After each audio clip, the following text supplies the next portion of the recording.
and welcome. If you're listening to this right now, there's a good chance you're lying in bed, maybe looking at the ceiling, maybe watching shadows move slowly across the wall. And there's also a good chance that somewhere in your mind, underneath everything else, there's a thought that won't quite let you rest. A question about money, about savings, about whether you're doing it right. Maybe you've been thinking about retirement, or maybe you're already there. Maybe you retired last year, or 5 years ago, or 15. And something feels you did everything right. You saved. You were responsible. You delayed gratification for decades. And now you have this nest egg. This number that's supposed to represent security, freedom, peace of mind. But spending it, that feels different than you expected. Maybe even wrong somehow. If that's you tonight, I want you to know something right away. You're not broken. You're not cheap. You're not doing anything wrong. You're human. And you're in very, very good company. Maybe you're someone who still goes to work every day, counting down the years, or the months, or the days, looking at your retirement accounts and wondering if it's enough, wondering if it'll ever feel like enough. Or maybe you're someone who took early retirement, made the leap, and now you find yourself running calculations at 3 a.m, checking your accounts more often than you'd like to admit. Maybe you're in your 60s, or your 70s, or your 80s. This feeling doesn't seem to go away with age, does it? Maybe you have more than enough by any reasonable measure. And yet the idea of actually spending it, of watching that number go down, creates a knot in your stomach. Or maybe you're listening alongside a spouse who handles money differently than you do. And that creates its own kind of tension. Wherever you are in this journey, whatever your specific situation, you belong here tonight. My name is Robert, and I'm 52 years old. That means I'm right there with you, navigating this strange territory of the second half of life. I'm not a financial advisor. I'm not here to tell you what to do with your money. I'm here because I've been thinking about these same questions, lying awake with the same worries, trying to understand why something that should be simple, spending money I've saved, feels so complicated. And I've discovered something fascinating. The struggle you're experiencing isn't a personal failing. It's a deeply human response, one that researchers have studied extensively, one that financial planners see every single day, one that affects the most disciplined savers more than anyone else. I wonder where you're listening from tonight. Maybe you're in a quiet suburb somewhere, or a small town, or a city apartment. Maybe there's snow outside your window, or palm trees, or something in between. If you feel like it, you can leave a comment and let me know. I love reading where everyone comes from. It reminds me that these conversations happen in bedrooms and living rooms all across the world. That none of us is really alone with these thoughts. If this conversation helps you tonight, a like helps other people find it. Other people lying awake with the same questions. And if you want to join us for more of these late night explorations, you're welcome to subscribe. But there's no pressure. Just being here tonight is enough. Now let's settle in. Get comfortable.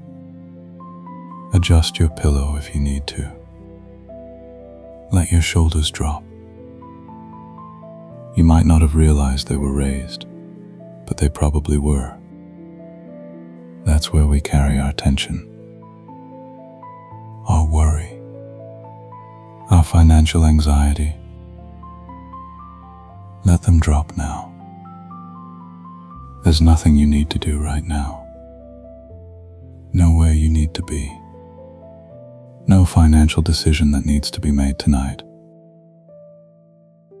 No spreadsheet to check. No calculation to run. Just this. Just listening. Just breathing. Just being. Let your body sink a little deeper into wherever you're resting. Feel the weight of yourself settling, heavy and supported. The day is over. Whatever happened today, it's done. Whatever you're worried about for tomorrow can wait until tomorrow. Right now, we're just going to explore something together. Gently, curiously, without judgment. Tonight, we're going to explore the psychology of spending your own savings.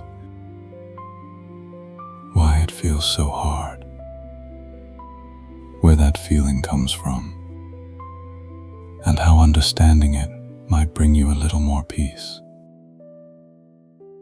We're not going to solve everything tonight. That's not the goal. The goal is understanding. And maybe, just maybe, a little bit of permission. Permission to think about this differently. Permission to question some of the scripts running in your head. Permission to consider that the way you're relating to your money might be making your life smaller than it needs to be. So let's begin. Let's start by understanding something fundamental. Something that will change how you think about everything that follows.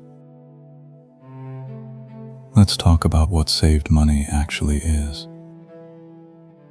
and why it feels so different from other money. Here's something researchers have discovered that I find both fascinating and comforting. When scientists put people in MRI machines and watched their brains while they made purchasing decisions, they found something remarkable. Spending money, especially money that's been saved for a long time, activates a part of the brain called the insula. And the insula is the same region that lights up when you touch something hot, or stub your toe, or experience physical pain. In other words, your brain processes spending your savings as a form of pain. Think about that for a moment. The discomfort you feel when you consider spending your savings isn't a character flaw. It's not a sign that you're too anxious, or too careful, or too anything. It's your brain doing exactly what it evolved to do. Protecting your resources. Signaling caution. Creating a barrier between you and what it perceives as loss. The pain you feel is real. It's measurable. It's biological. And it's not something you chose. It's something you inherited, in a sense, from millions of years of human evolution. Here's what makes this even more interesting. Psychologists Kahneman and Tversky, who won a Nobel Prize for their work, discovered something they called loss aversion. It means that the pain of losing a certain amount of money is psychologically about twice as powerful as the pleasure of gaining the same amount. Twice as powerful. So when you look at your retirement account and see it drop by $10,000, the pain you feel is about twice as intense as the pleasure you'd feel if it went up by 10,000. This isn't rational in the traditional sense, but it's deeply, unavoidably human. It's how all of us are wired. Now here's where it gets personal for people like us. People who have spent decades saving, building up a nest egg, watching that number grow. Every time you resisted a purchase and put money away instead, you got a little hit of satisfaction. A sense that you were doing the right thing, being responsible, building security. Your brain learned that saving equals good, that watching the number go up equals safety, that delayed gratification equals virtue. These neural pathways got stronger and stronger over the years, like a path through the woods that gets clearer the more you walk it, until saving became almost automatic. A habit, an identity. And now you're supposed to reverse all of that. Now you're supposed to spend, to draw down, to watch the number go down instead of up. Is it any wonder that feels wrong? Is it any surprise that every withdrawal triggers that pain response in your brain? You're not weak. You're not broken. You're fighting against decades of conditioning, against your own brain chemistry, against evolution itself. And here's something that might bring you peace.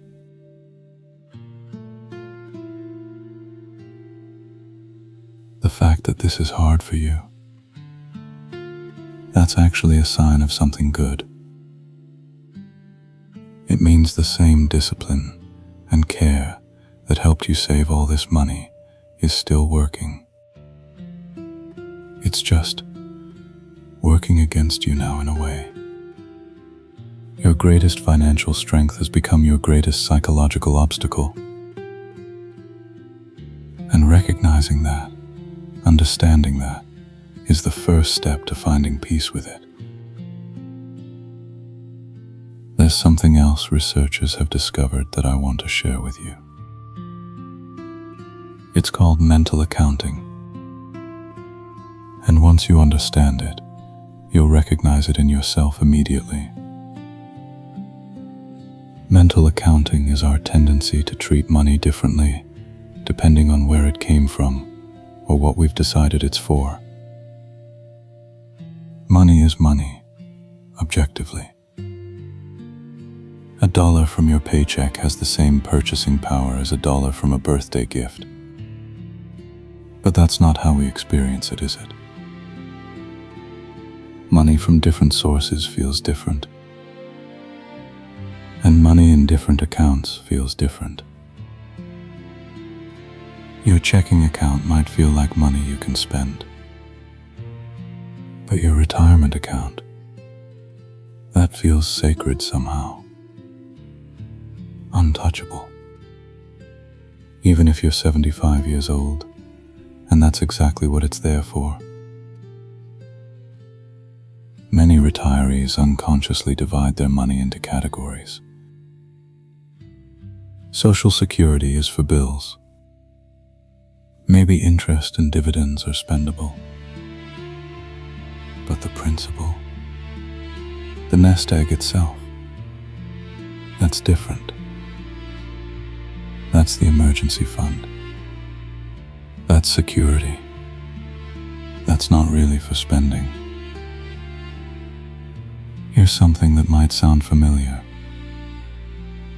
Research shows that the median retiree withdraws only about 2 to 3% of their portfolio each year.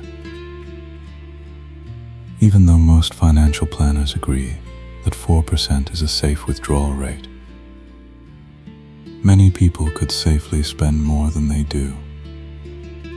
Significantly more. But they don't. Because it doesn't feel safe. Because watching that number go down triggers all those alarms we talked about. Because the principle feels sacred, even when it's not. I want to tell you something that might surprise you. According to research from BlackRock, one of the largest investment management companies in the world, 1 in 3 retirees actually grows their assets during retirement. They end up with more money, not less. And on average, after 20 years of retirement, the typical retiree still has 80% of their pre-retirement savings intact. 80%. After 20 years. Think about what that means.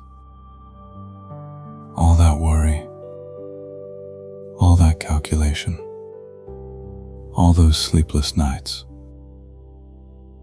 And most people barely touch what they saved. Now, I'm not saying this to make you feel bad if you're one of those people. There's nothing wrong with being careful. What I'm saying is that the fear of running out, for most people, it's not matching reality. The danger most retirees face isn't spending too much. It's not spending enough. It's arriving at the end of life with a pile of money they were too afraid to enjoy. And that's a kind of loss too. A quieter one, but real. Let me share something personal. At 52, I've noticed how my relationship with my savings has changed over the years. When I was younger, saving was a goal, something I was working toward. The number going up meant I was making progress, winning, in a way. But somewhere along the line, the number became something more. It became a kind of scorecard, a measure of whether I was doing okay, whether I was safe, whether I'd succeeded at this whole adult thing. I suspect many of you feel the same way. Your net worth has become tangled up with your self-worth. The number in your account isn't just money anymore. It's identity. It's validation. It's proof that you did things right. And when that number goes down, even for good reasons, it can feel like you're diminishing somehow. Like you're less than you were. That's not rational. But it's deeply human. And it's worth acknowledging. There's something else I want you to consider. Something about round numbers. Researchers have found that people are much more reluctant to spend down past certain thresholds. If you have $500,000, dropping to $497,000 feels catastrophic, even though functionally, almost nothing has changed. You've spent $3,000, maybe on something wonderful, a trip to see grandchildren, a medical treatment that improved your quality of life, a gift that meant the world to someone you love. But in your mind, you've crossed a line. You're no longer a $500,000 person. You're something less.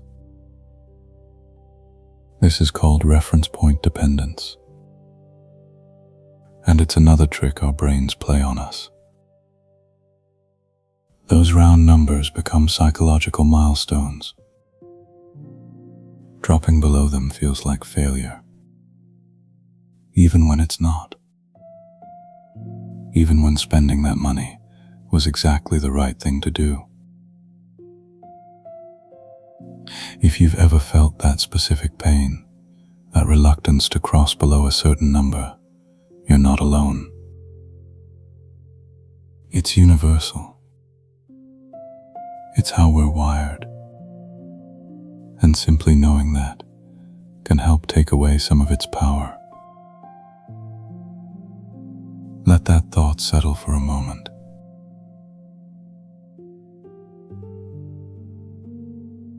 What we've explored so far is the nature of saved money. Why it feels sacred. Why spending it triggers pain.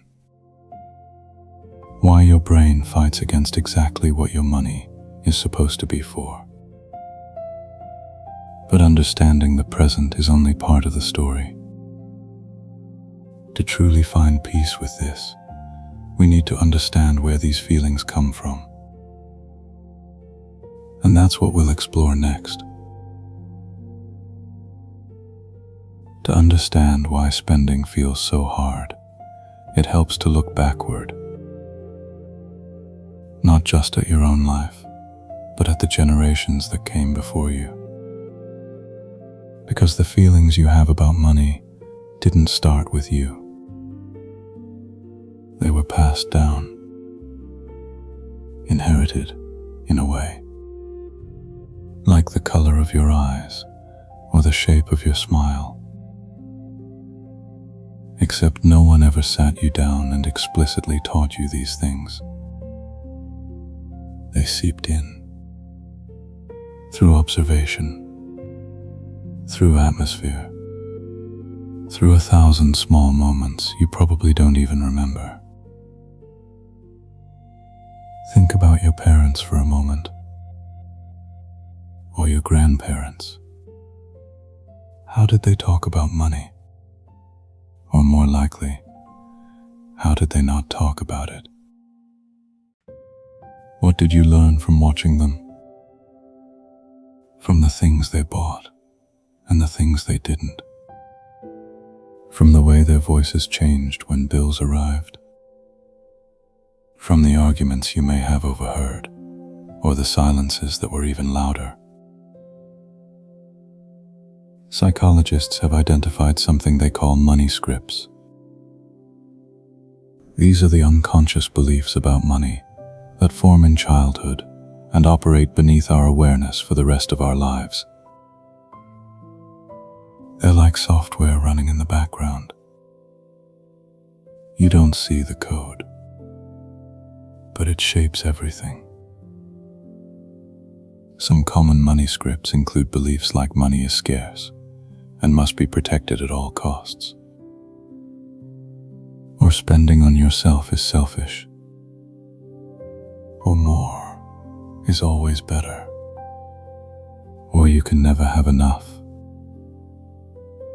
Or if you spend it, it's gone forever and you'll never get it back. These scripts aren't necessarily true, but they feel true because they were formed before you had the ability to question them. before you could distinguish between your family's specific circumstances and universal truth. If you grew up in a household where money was tight, where there was genuine scarcity, those experiences shaped you. Your nervous system learned that running low on money was dangerous,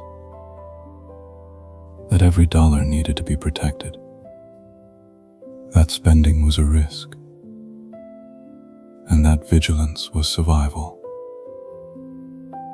These lessons served you well. They helped you become the careful, disciplined saver you are today.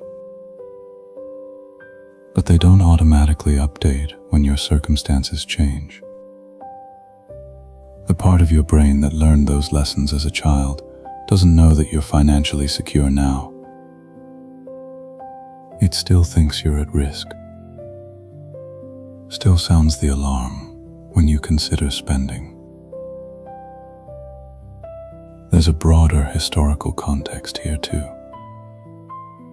one that affects millions of people your age. Many of you listening tonight had parents or grandparents who lived through the Great Depression. Even if you didn't experience it yourself, you inherited its shadow. The Depression created what researchers call a permanent scarcity mindset in an entire generation. People who lived through it never fully trusted the economy again.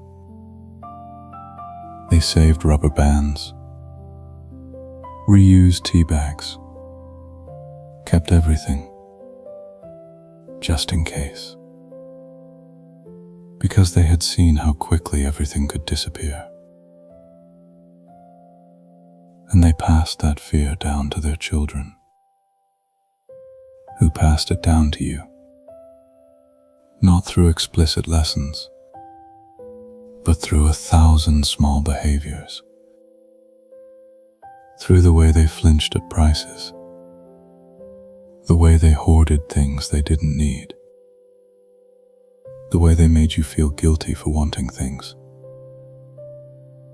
The anxiety you feel about spending isn't just your anxiety.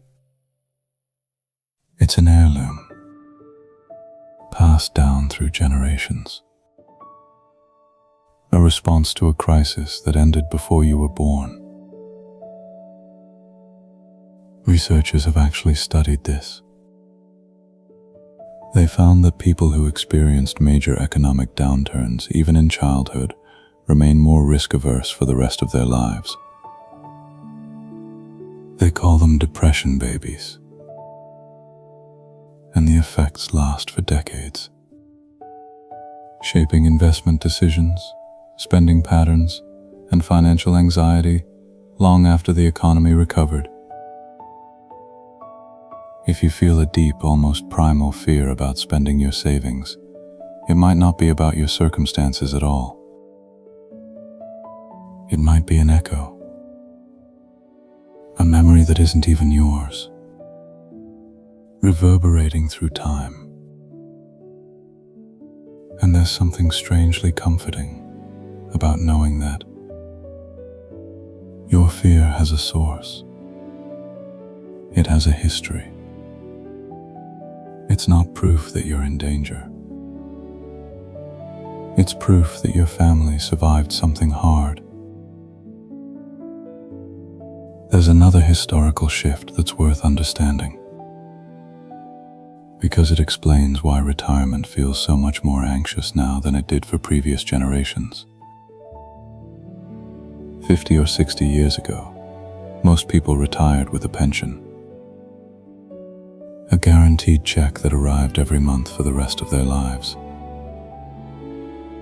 They didn't have to manage a pile of money.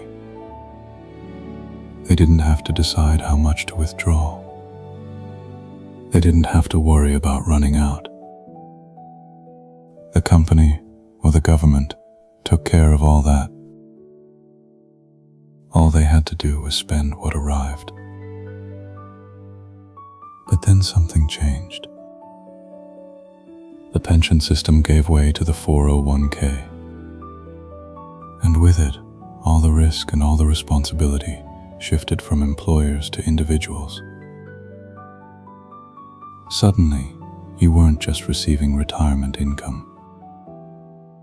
You were managing a portfolio, making withdrawal decisions, bearing the longevity risk, the market risk, the inflation risk. All of it landed on your shoulders. This is an enormous psychological burden that previous generations simply didn't carry. Your worry isn't weakness. It's a rational response to an unprecedented situation. The golden age of guaranteed pensions, roughly the 1950s through the 1970s, was actually a historical anomaly. For most of human history, there was no such thing as retirement. People worked until they couldn't, and then they relied on family or charity. The idea that you'd spend decades not working, living off accumulated savings, while trying not to run out before you die, that's brand new. We're all improvising here, figuring it out as we go. There's no ancient wisdom about 401k withdrawal strategies. No time-tested traditions about optimal asset allocation in your 70s.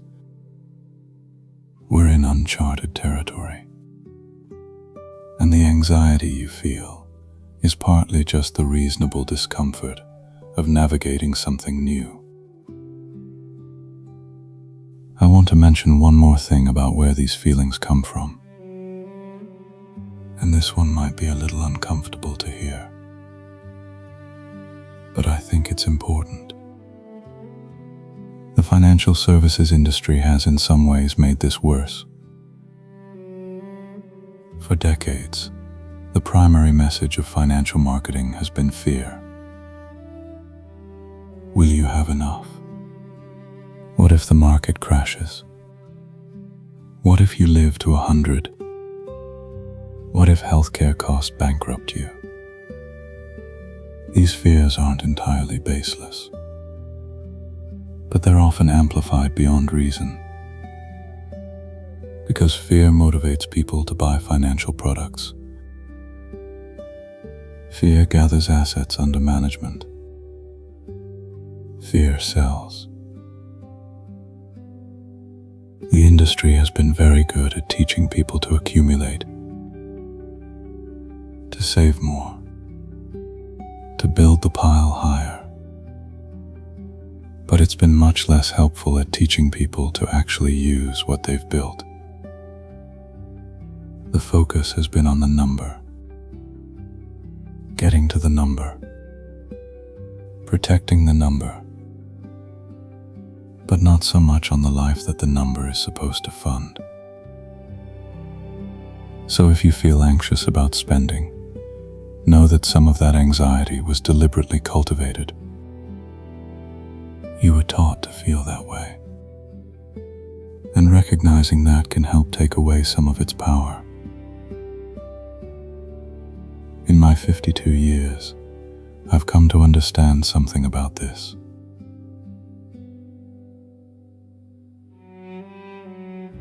The feelings we have about money are layers upon layers. Our own experiences, our parents' experiences, our grandparents' experiences, historical events we never witnessed, but still carry in our bones, cultural messages we absorbed without knowing it, industry marketing that shaped our fears, all of it mixed together, creating this complex web of anxiety that activates every time we think about spending our savings. Understanding where it comes from doesn't make it disappear, but it does help. It reminds us that these feelings aren't necessarily accurate guides to our current reality. They're echoes of the past, reasonable responses to circumstances that may no longer apply. And knowing that gives us a little bit of freedom, a little bit of space to question the feelings rather than just obey them. Now let's talk about the fears themselves, the specific worries that keep you awake, the scenarios your mind constructs in the dark. Because naming them, examining them, and looking at what the research actually says about them can be incredibly calming. Not because the fears aren't real, but because reality is often less scary than imagination. The biggest fear, the one that underlies almost everything else, is the fear of running out, of outliving your money, of ending up old and poor and dependent. This fear is so powerful that research shows 60% of retirees fear running out of money more than they fear death itself. More than death. Think about that. And this fear persists even among people with more than $1 million saved. Even among people who, by any objective measure, have more than enough. The fear doesn't seem to correlate with actual financial security. It has a life of its own. But here's what the data actually shows. Remember that statistic I mentioned earlier? 1 in 3 retirees actually grows their assets during retirement. And on average, retirees still have 80% of their savings after 20 years. Far from running out, most people barely touch what they saved. The fear of depletion doesn't match the reality of accumulation. And here's something even more striking.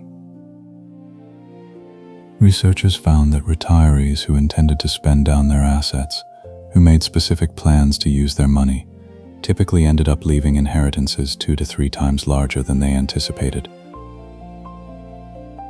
2 to 3 times larger. Their spending was so conservative, and market growth was strong enough, that they accumulated wealth even while trying to draw it down. Now I know what you might be thinking. But what about healthcare costs? What about long-term care? What about the financial catastrophes that could wipe everything out? These are legitimate concerns. I don't want to dismiss them, but I do want to put them in perspective. Because the fear of healthcare costs is often much larger than the reality. You may have seen headlines about needing $300,000 for healthcare in retirement. Those numbers are real, but they're averages that include worst-case scenarios. And they're spread over potentially 30 years. The reality for most people is quite different. According to Fidelity's research, the median retiree spends less than $5,000 per year out of pocket on healthcare. Less than $5,000. Yes, some people face catastrophic costs, but that affects only about 5 to 10% of the population. The vast majority of retirees spend far less than they feared. And the bankruptcy rate for people 65 and older, less than 0.5%. Financial ruin in old age, while not impossible, is statistically rare. There's another fear I want to address. The fear of market crashes. Of watching your portfolio drop by 30 or 40% just when you need it most. This fear is especially strong because it feels so unpredictable, so out of your control. The market could crash tomorrow, your brain whispers. And then what? Here's what I want you to consider. Markets have crashed before, many times, and they've always recovered. Not immediately. Sometimes it takes years. But the long-term trajectory has always been upward. And if you're managing your retirement thoughtfully, with some conservative assets alongside your growth investments, you have buffers. You don't have to sell stocks during a crash. You can draw from safer assets while you wait for recovery. The scenario your brain constructs, the crash that wipes you out and leaves you destitute, is far less likely than it feels. Let me tell you something about the planning fallacy. It's a cognitive bias that affects how we think about the future. And it works in a particular way for retirees. We tend to overestimate the costs of future risks while underestimating the stability of our income sources. Our brains are very good at imagining worst-case scenarios. Healthcare emergencies, market collapses, runaway inflation. We can picture these vividly, but we're much less good at holding on to the reality of Social Security checks arriving month after month, of pensions, if we have them, continuing to pay, of portfolios recovering from temporary downturns. The fearful possibilities feel more real than the likely stability, and so we plan for catastrophes that rarely come, while missing out on the life that's right in front of us. I want to share something with you that might shift your perspective. It's about regret. Specifically, what people regret at the end of their lives. A nurse named Bronnie Ware spent years caring for people in the final weeks of their lives. She asked them about their regrets, and she found clear patterns. The most common regrets weren't about financial mistakes. They weren't about spending too much or not saving enough. The number one regret was this: I wish I had let myself be happier. Let that sink in for a moment. At the end of life, people don't generally regret the trips they took,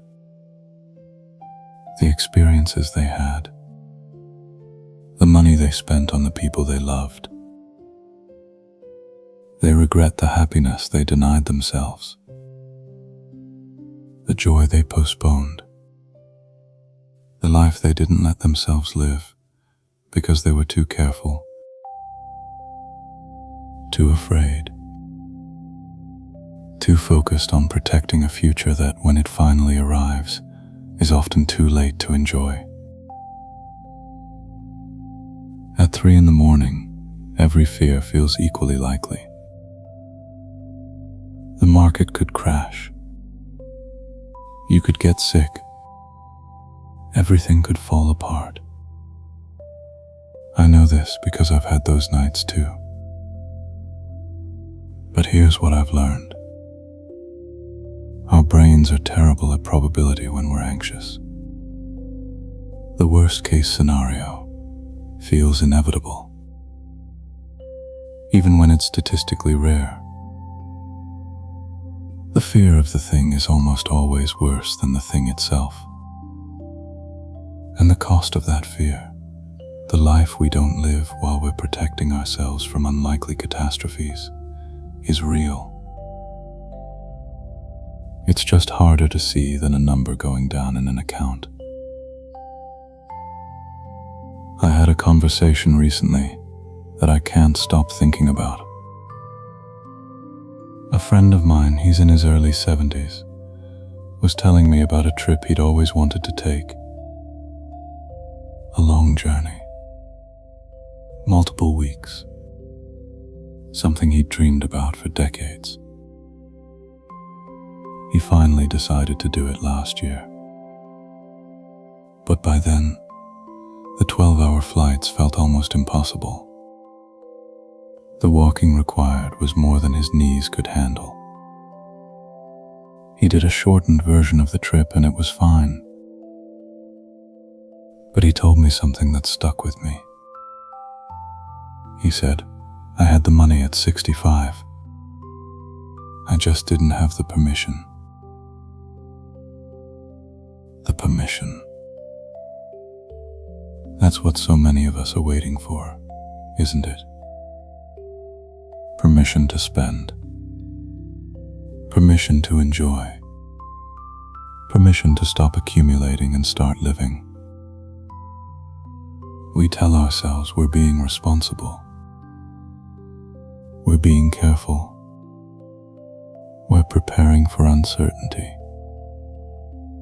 But somewhere along the way, responsibility becomes its own kind of prison.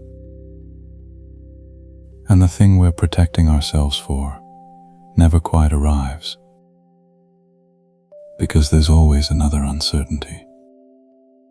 Always another reason to wait. Always another year to postpone the life we actually want to live. Here's what the research tells us, and it's reassuring.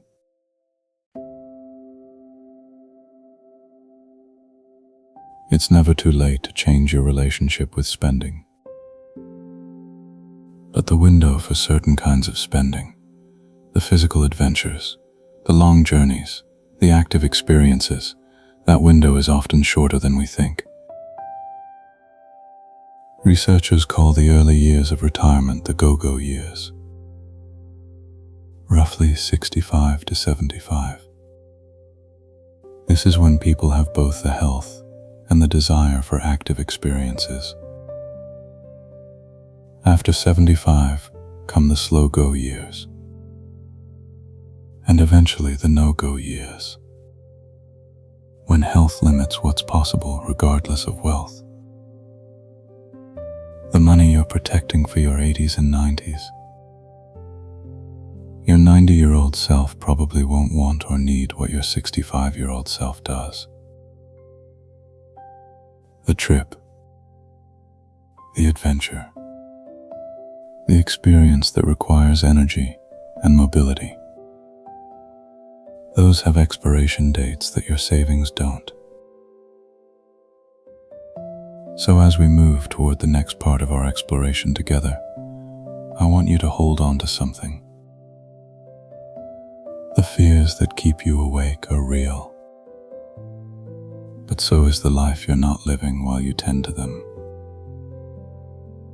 And somewhere between reckless spending and fearful hoarding, there's a place of peace.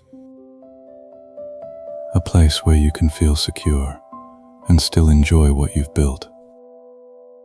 That's what we'll explore next. The permission to spend, and what it might look like to actually receive it.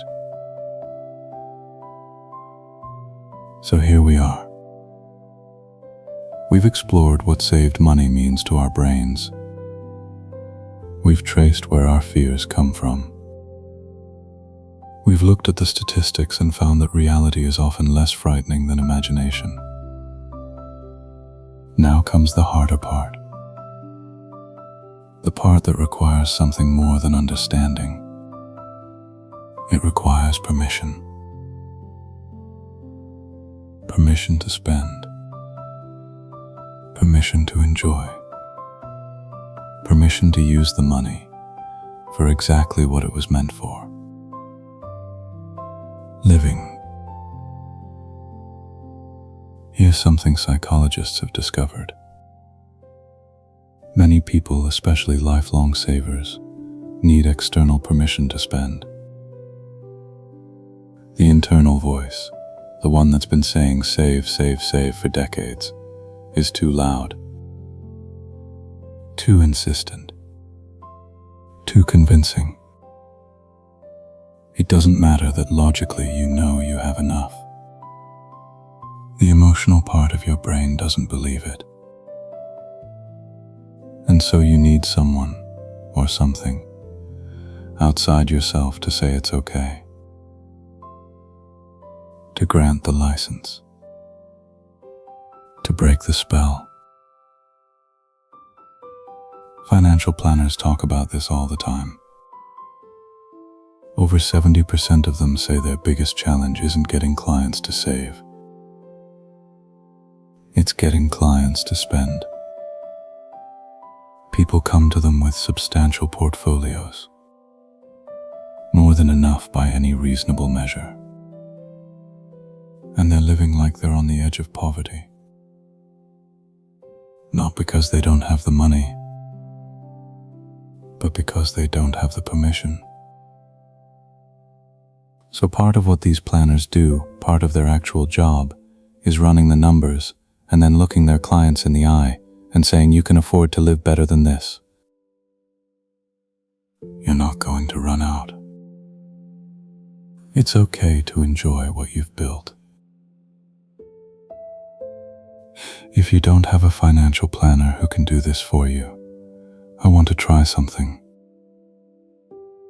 Right now, as you're lying there in the dark, I want to offer you something.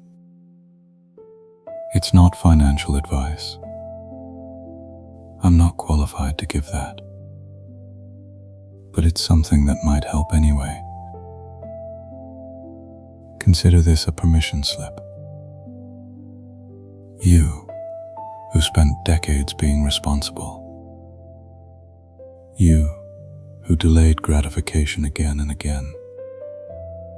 You, who built something real through discipline and care. You have earned the right to enjoy what you've created. The money is there for a reason, and that reason is you. Now I know that just hearing those words might not be enough. The permission has to feel real. It has to get past the guards your brain has set up. So let's talk about some ways to make that happen. Some frameworks and techniques that have helped others make the shift from saving to spending. Not reckless spending. Thoughtful spending. Aligned with your values and your actual desires. One approach that many people find helpful is called the bucket strategy. The idea is simple. Instead of thinking of your retirement savings as one big pile that you're slowly depleting, you divide it into separate buckets, each with a different purpose and a different time horizon. The first bucket is cash. 1 to 2 years of living expenses. This is what you draw from month to month. It's safe. It's liquid. It's not going anywhere. The second bucket is conservative investments. Bonds, stable funds, lower risk assets. This covers years 3 through 7 or so. It's there to replenish the cash bucket when needed. The third bucket is growth. Stocks, real estate, higher risk investments. This is for the longer term, 7 years and beyond. It has time to recover from downturns because you won't need to touch it for years. What this strategy does psychologically is powerful. It separates your immediate spending from market volatility. When the stock market drops, you don't have to panic. You're not selling stocks to pay for groceries. You're drawing from your safe cash bucket while the growth bucket has time to recover. It creates a buffer between you and your fear. And that buffer can make spending feel much safer. Another technique is to reframe how you think about your savings. Instead of thinking of it as wealth to be preserved, think of it as deferred consumption. That money isn't a monument to your financial success. It's purchasing power you set aside for later. Well, it's later now. The consumption you deferred is ready to be claimed. You're not depleting your life's work when you spend. You're completing it. You're fulfilling the promise you made to your younger self. The promise that all that discipline would pay off someday. Today is someday. I've started thinking about part of my savings in a particular way that helps me. I call it my memory fund. It's money that I've mentally designated not for preservation, but for experiences. The goal isn't to die with it intact. The goal is to spend it on things that matter. Trips with family, meals with friends, gifts that mean something, experiences that will become stories. The purpose of the memory fund is to be empty at the end, or at least significantly reduced. Because an empty memory fund means a full life. There's another concept I want to share with you. It's called the enough calculation. And it can be surprisingly liberating. The idea is to figure out specifically what you actually need, not what you might need in some worst-case scenario. Not what would be nice to have just in case, but what you actually need for a comfortable, secure life. A real number, based on your actual expenses, your actual lifestyle, your actual goals. Once you have that number, something interesting happens. You can compare it to what you have. And for many people, possibly for you, there's a gap, a surplus, money beyond what enough requires. And that surplus, that's the money that's free. That's the money that can be spent without threatening your security. That's the money that's been waiting for permission. When you can see clearly that your essential needs are covered, the psychological grip loosens. The fear recedes a little, and spending becomes possible. I want to talk about values for a moment, because one of the most effective ways to give yourself permission to spend is to connect spending with what matters most to you. When spending is just about buying things, it's easy to feel guilty. Things feel frivolous, unnecessary, self-indulgent.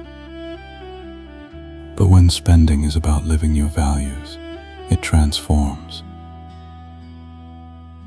If family connection is a core value, then the plane tickets to visit your grandchildren aren't an expense. They're an investment in what matters most. If adventure is a core value, then the trip you've been postponing isn't frivolous. It's essential. If generosity is a core value, then the gift that would mean so much isn't wasteful. It's who you are. Here's a question worth asking yourself. What would you spend money on if guilt weren't a factor? If you had full permission? If you could trust that your security would remain intact? What experiences would you pursue? What would you give? What would you do? The answer to that question often points directly at your values, and it suggests where your spending could bring the most meaning. There's something called the regret minimization framework that I find helpful. It's simple. Project yourself forward to age 80 or 90. Looking back at this moment, this decision, will you regret having done it? Or will you regret not having done it? For most people, in most cases, the regret of inaction is heavier. We don't generally regret the trips we took. We regret the ones we didn't. We don't regret the time we spent with people we love. We regret the time we didn't. We don't regret the money we used to live fully. We regret the life we sacrificed to protect money we never used. Researchers have also found something interesting about how we spend. Spending on experiences tends to bring more lasting happiness than spending on things. Material purchases provide a quick burst of pleasure that fades as we adapt to having them. But experiences become part of our story. They grow richer in memory over time. They connect us to other people. They become memory dividends that keep paying out for years. If you're looking for permission to spend, spending on experiences might feel easier to justify,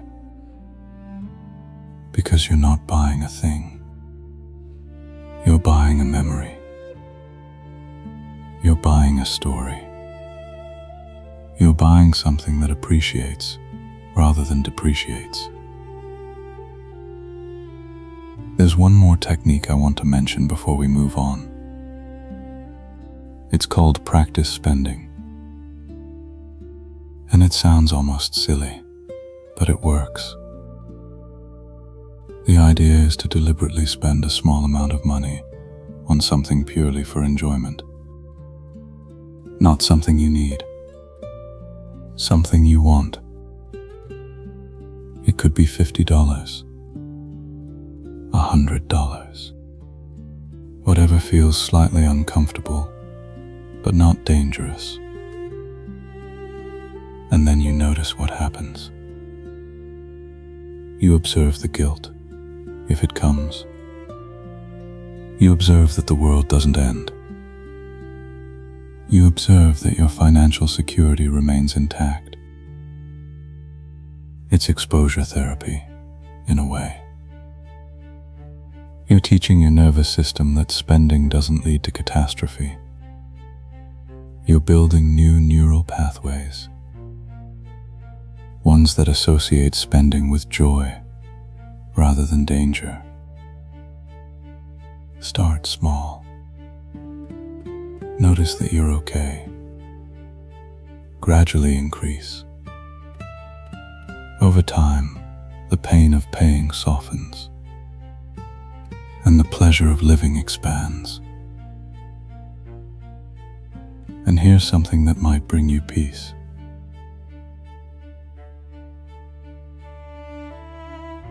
All of these techniques are just tools. Helpful, but not essential. What's really happening underneath is a shift in identity. A recognition that you are not just a saver. You never were. Saving was something you did. A behavior. A strategy. A phase of life. But it's not who you are. you can add a new identity alongside the old one. A steward of experiences. A generator of joy. A person who knows how to build wealth and how to enjoy it. Both can be true. Both can be you. As we move into the final exploration of tonight, I want to talk about what transformation looks like. What happens when people actually make this shift? Because it does happen. People do find their way from anxious hoarding to peaceful enjoyment. And understanding how they do it might help light the way for you.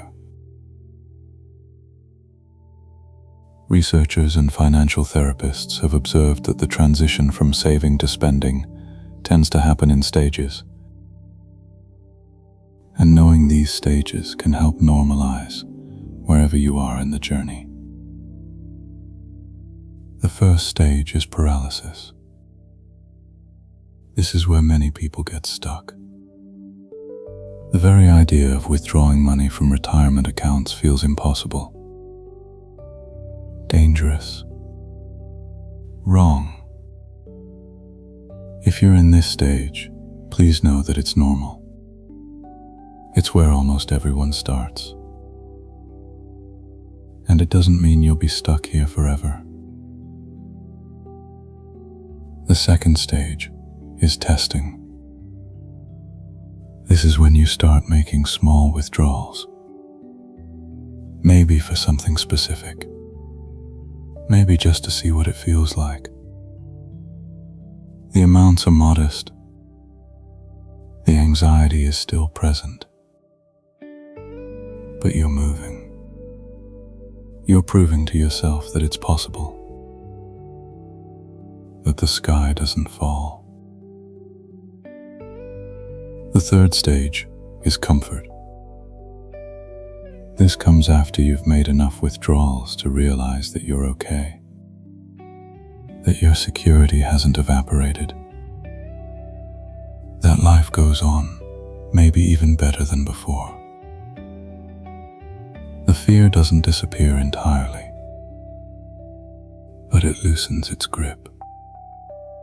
You can breathe a little easier, spend a little more freely. The constant calculation starts to quiet down.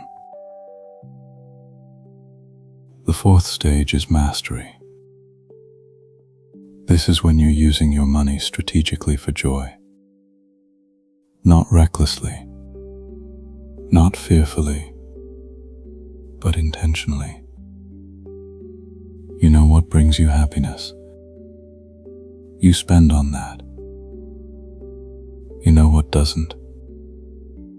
You don't. The money becomes a tool in service of a good life, not a number to protect, not an identity to preserve, just a resource, flowing in and out, supporting what matters. Take a breath here. There's no rush.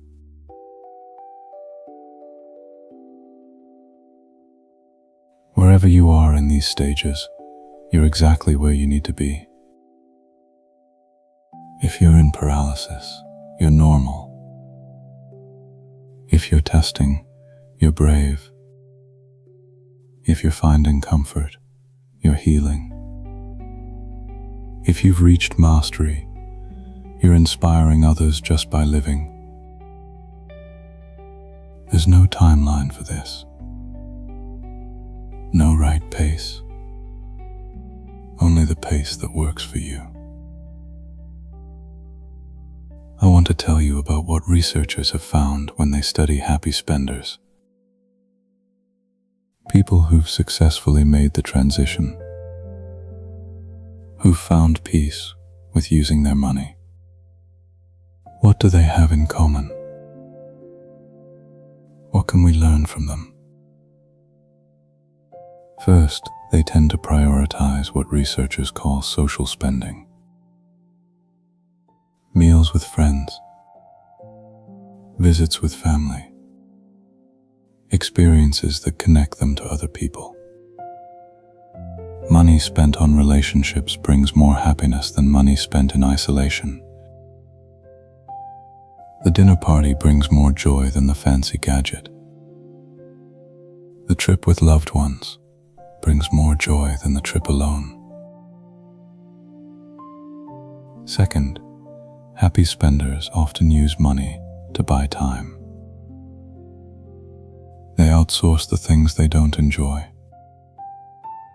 The cleaning, the yard work, the tasks that drain rather than energize. This isn't laziness. It's wisdom. Recognizing that time is actually more limited than money in retirement. And using money to reclaim time is often the best trade you can make. Third, happy spenders have often made peace with imperfection. They don't need the optimal outcome. They're not trying to die with exactly $0. They're okay with some waste, some inefficiency, some money left over that could have been spent but wasn't. They've accepted that they can't perfectly predict the future, and they've decided to live well in the present anyway. There's something else I've noticed about people who make this shift successfully. They often do it in community. They have friends who encourage them, who model what joyful spending looks like, who give them permission by example. If everyone around you is hoarding fearfully, that becomes normal. But if you know people who are enjoying their retirement, spending on what matters, living fully, that becomes possible for you too. Social proof is powerful. Seeing someone else do it makes it feel safe. Some people have even formed what you might call spending support groups. Small communities of retirees who encourage each other to enjoy their money, who share what they've spent on and why it was worth it, who hold each other accountable, not for saving, but for living. It might sound unusual, but for lifelong savers, sometimes the hardest thing to do is give yourself permission to enjoy. And having others who understand that struggle, who are on the same journey, can make all the difference. As we come toward the end of our time together tonight, I want to circle back to something, to where we began. You, lying in bed, maybe looking at the ceiling, maybe with a question about money that wouldn't let you rest. A question about spending, about savings, about whether you're doing it right. We've traveled a long way together since then, through brain science and family history, through fears named and examined, through permission offered and transformation described. And now, here we are, in the quiet, approaching rest. Let me remind you of what we discovered together. We learned that spending saved money literally activates the pain centers in your brain. That the discomfort you feel isn't weakness, it's biology. It's evolution. It's your brain doing exactly what it was designed to do, protecting your resources, signaling caution, creating barriers between you and what it perceives as loss. The same neural pathways that made you a successful saver are now making it hard to spend. Your greatest strength has become your greatest obstacle. And recognizing that, truly understanding it, is the first step toward freedom. We traced where these feelings come from. The money scripts written in childhood. The inherited fears from parents and grandparents who lived through hard times. The long shadow of the Great Depression, still touching us decades later. The shift from pensions to personal responsibility that placed an unprecedented burden on our shoulders. The financial industry's messages of fear that were designed to gather assets, not grant peace. Your anxiety has a history. It has sources. It's not proof that you're in danger. It's proof that you come from people who survived difficult things. And that survival instinct is still with you, still protecting you, even when you no longer need quite so much protection. We looked at the fears that keep you awake. The fear of running out. The fear of healthcare catastrophes. The fear of market crashes. The fear of being a burden. And we held those fears up against the data. 1 in 3 retirees actually grow their assets during retirement. 80% of savings remain intact after 20 years. Median healthcare costs are far below the scary headlines. The bankruptcy rate for those over 65 is less than 0.5%. The fears are real. But for most people, reality is far less frightening than imagination.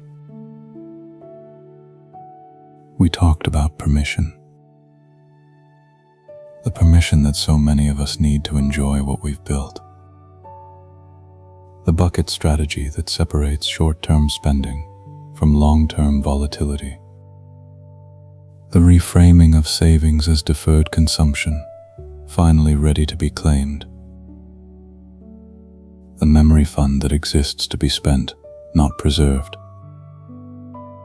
The enough calculation that reveals the surplus beyond your needs. The values that transform spending from guilt into meaning. The regret minimization that reminds us what we'll truly wish we had done. And we talked about the stages of transformation. From paralysis to testing, to comfort, to mastery. A journey that's possible for anyone, including you. And underneath all of it, the thread that ties everything together. The message I most want you to take into sleep with you tonight. The same strength that helped you build this nest egg is now making it hard to use. And that's not a flaw. It's proof of your character. You were responsible. You were disciplined. You were caring. You thought about the future. You delayed gratification. You built something real.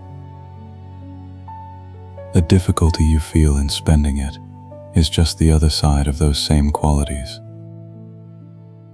You're not broken. You're not cheap. You're not doing anything wrong. You're human. And you've earned the right to enjoy what you've created. At 52, I'm still learning these lessons myself. Every night, I lie awake sometimes. Just like you. running numbers, asking questions, wondering if I'm doing it right. But I've found that understanding brings a kind of peace. Not a perfect peace, not the absence of all worry, but a softer worry. A worry that knows its own origins. A worry that can be questioned rather than just obeyed. And that's what I hope tonight has given you.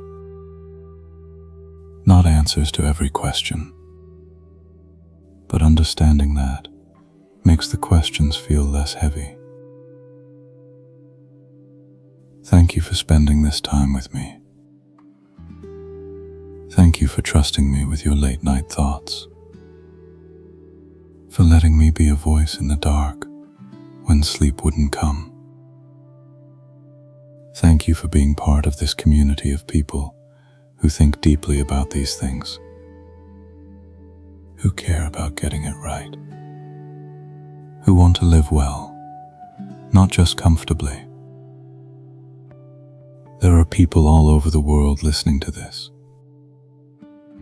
in different time zones, different circumstances, but with the same fundamental desire: to find peace with money, to feel secure without being imprisoned by fear, to enjoy the life they've worked so hard to build. You're part of that community now. You're not alone. Now let your mind rest. Whatever thoughts were circling, they can wait until morning. Whatever calculations were running in the background, you can set them down now. The numbers will still be there tomorrow. The questions will still be there. But right now, in this moment, there's nothing that needs to be figured out. Nothing that needs to be solved. Nothing that needs your attention. Just rest. You've done enough. You've thought enough. You've planned enough. You've worried enough. For today, it's complete. Whatever wasn't finished can wait. Right now, the only thing asked of you is to let go. Let your breathing slow. Feel the weight of your body, the heaviness of your arms and legs, the softness of wherever you're resting. Let yourself sink a little deeper. Let gravity hold you. Let the mattress support you. You don't have to hold yourself up right now. You don't have to hold anything up. Just let go. If thoughts come, let them pass. Like clouds drifting across a night sky. You don't have to chase them. You don't have to push them away. Just notice them and let them drift. The thoughts about money, the thoughts about tomorrow, the thoughts about whether you're doing it right. Let them all drift. They'll be there when you need them,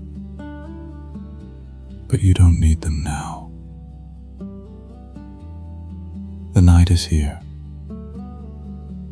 The day is done, and sleep, when it comes, will come gently. Not something you have to force, not something you have to achieve, just something you allow, something you welcome, something you deserve. Sleep well, friend. Or rest well, if sleep isn't coming just yet. Either way, may you find peace. May you remember that you've done well, that you've built something meaningful, that the struggle you feel is a sign of how much you cared, not a sign of failure. May you remember that you deserve good things, that you always have, and that the money you saved was always meant to serve you, not the other way around. Good night. Good night.